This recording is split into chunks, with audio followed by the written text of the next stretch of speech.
So we got a bunch of things to talk about tonight. We got talk about the chaos of the first period. Any ups? What are your ups for the first period, Dustin? I guess we'll start there. I like the Hoglander Ratu line. Mm-hmm. They look good as a Hoglander, man. Like, has there been any player that has turned their game around quicker under a new coach, like in recent history, like on any team? Just someone who just his development like shot out of a cannon the second Tocchet showed up, Yeah. and it's just so nice to see. And he's been rewarded with that contract, and he's just like hit the ground running second he put pen to paper, and it's just you love to see it. I think it's one of those things. I've heard a couple of the players, a couple of the coaches talk about how he started with the Canucks and then he went down to the AHL. And I think he took that really, really hard. And I think he proved it when he got down there. He put his nose to the grindstone and he made sure that he did everything that all the coaches were telling him. And I mean, he even heard from a couple of players like, this is going to be good for you. It is a lower league, but go down there, play tons of minutes, and things are going to turn out. And it seems that way right now. I was really hoping, well, first of all, Yeah. before we get to the downs, I was really hoping that Oman was going to be playing with Ratu and Hoglander for an umlaut line tonight, but we didn't get it to happen. So You already got a name for a line. maybe, yeah. I guess with the amount of roster changes that have happened, then you might actually end up seeing that happen.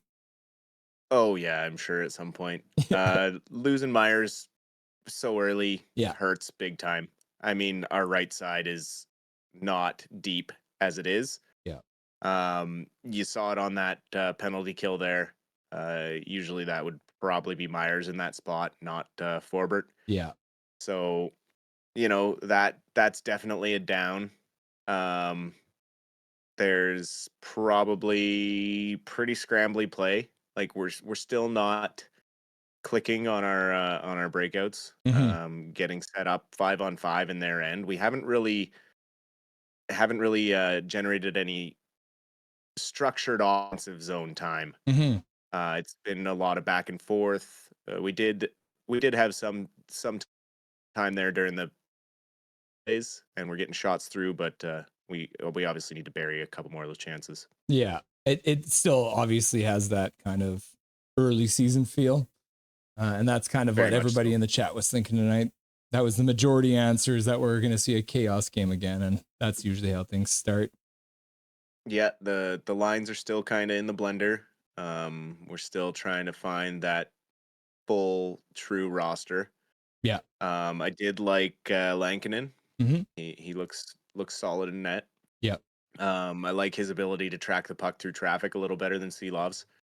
Obviously Shilov's is great. He's a good goalie, but he's a reactive goalie, and he struggles to find the puck in traffic. That was 3 goals last night from the same spot. Yeah, and that's been his biggest downfall since he started with the big club. So yeah, hopefully he can get that sorted out, and yeah, hopefully it's not a product of the change in Ian Clark moving to more of a scouting role, and Justin Pogge kind of coming in as our actual goaltending coach. Right. You know, Justin Pogge didn't have exactly the best NHL career. He does have the gold medal with the World Juniors. Can he bring the same structure and teachings that Ian Clark did? Only time will tell. Yeah. But hopefully we don't see a regression in our development of goalies, because that was something we were leading in for a while there. Well, we were talking about how it was going to turn. We went from a goalie graveyard to being a goalie producer with the amount of goaltenders that were in here that were looking really good.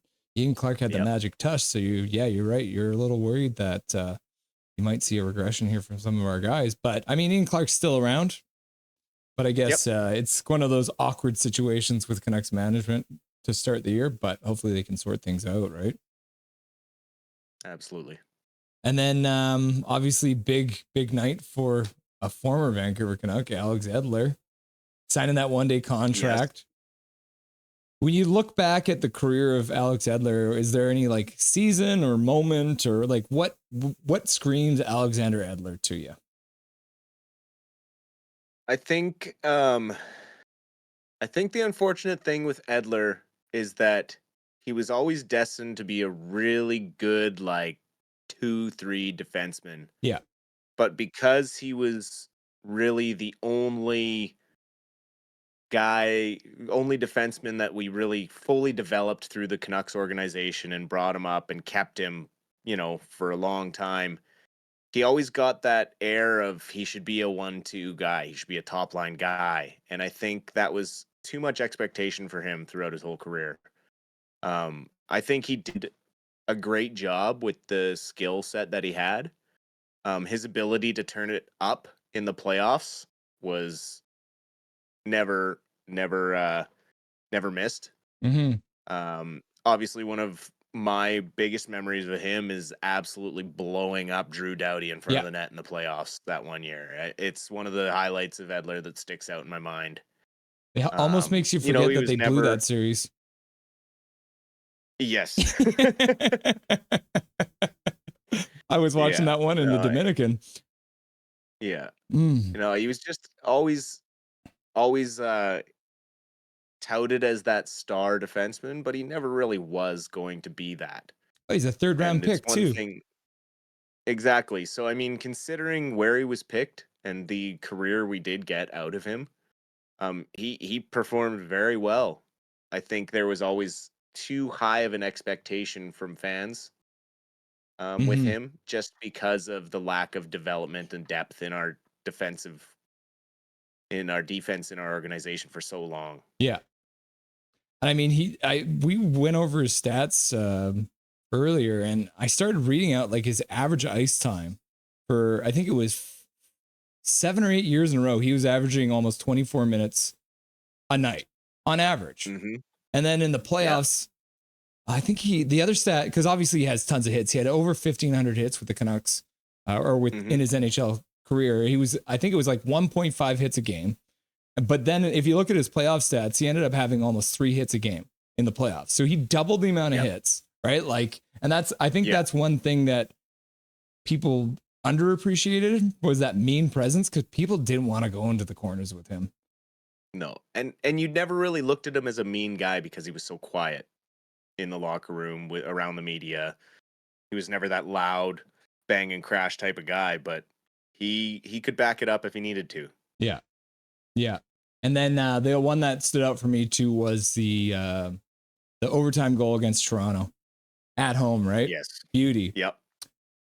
Oh, one last stat to throw at you. His last season with LA, he had over 100 hits in the season. And I think it was only like 72 games played in his 17th season, right? Like just beast mode. Do you think he ends up in the Ring of Honor? Yeah, I'm sure he probably ends up in the Ring of Honor. It's probably the right spot for him. I don't think it's a jersey retirement type thing, but it's definitely some sort of extra honor for him. Yeah. You got Matty Oland up there, so you kind of he's kind of the second. He's the second coming of Matthias Oland. Yeah. So. Yeah. So the next thing I wanted to pick your brain about. So obviously we saw the news today that Baines has been recalled from Abbey.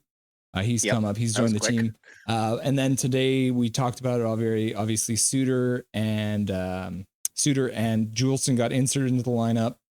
But with Baines coming up, do you think that's kind of the management team looking at Ratu and saying maybe he needs to be on a shorter leash? Possibly. I think he's doing things well. I think maybe Oman might be on the shorter leash. It's hard to say. It'll be telling after this first week here to see who's playing on that third and fourth line. After about 10 games. I think Baines. I know everyone coaching was really happy with the camp that he had. I know it was a really hard decision to send him down to start in Abbotsford, and I mean he didn't even start because obviously they're playing tonight and he's not there. What I don't want to see happen is him being up with the big club and getting jerked around in and out of the press box, not getting game time, because that will be detrimental to him, right? In the end. So my hope is that because they called him up, he does see a game this weekend or early next week to get a chance, and we'll see where it goes from there.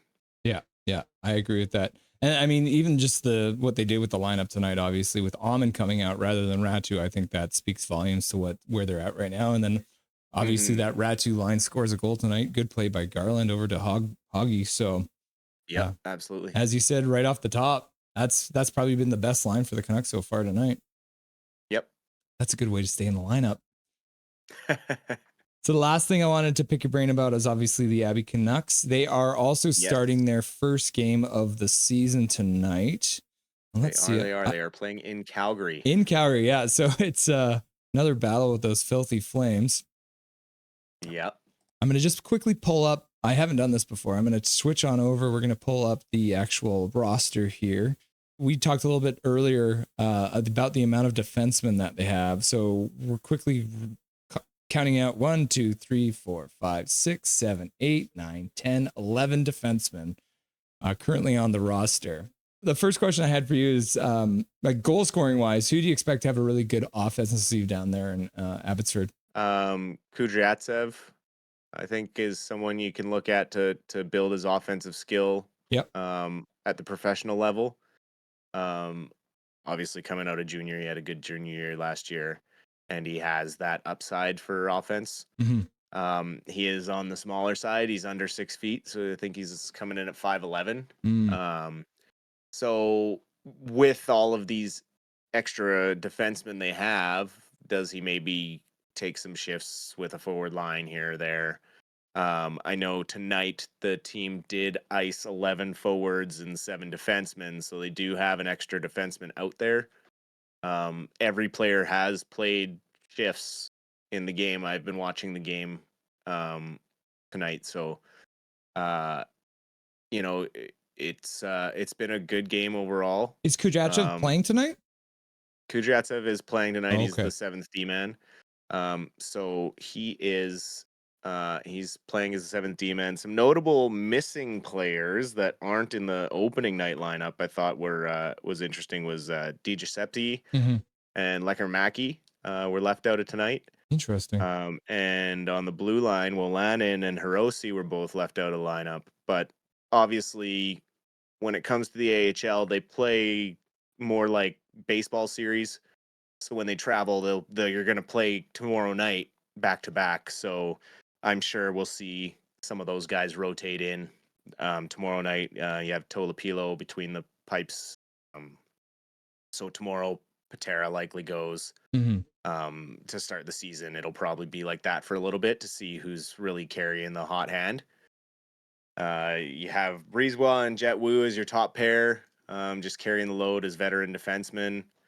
I think both of them probably stuck in the AHL now for the rest of their careers. Yeah, I don't think Wu has taken the steps that he's needed to take. Year after year, he's one of the first cuts from training camp, and he just doesn't stick around. And I think he's just running out of time. Brisebois is obviously getting a little bit older, so he's got that veteran presence. Right. From the forwards, I think someone to keep a close eye on down there is Sammy Blais. Someone who has quite a bit of NHL experience and was hindered by injuries. I think he's got a lot of hunger to get back in the league. Right. He already has 2 points tonight and a goal and an assist. If he can find that speed that he had before his knee injury, I mean, he's a bona fide third line player, maybe even top 6 when he has his speed at the top. So I'd keep an eye on him as some insulation going forward with injuries and stuff, and also when we move forward to playoffs and the cap it doesn't exist anymore and you can call up your blue chips. He could end up being one of those really important pieces in a playoff run. Interesting. Well, thank you very much again, Dustin, for joining the show. As everyone can see, cycling below him, Paragolf Pro on Instagram, Paragolf_Pro on Twitch. Got on the first try this time. Check him out. Dustin, thank you very much. As I said, enjoy both games, and we'll chat with you again soon. Absolutely. Have a good rest of your night. Take it easy, brother. Nothing is perfect.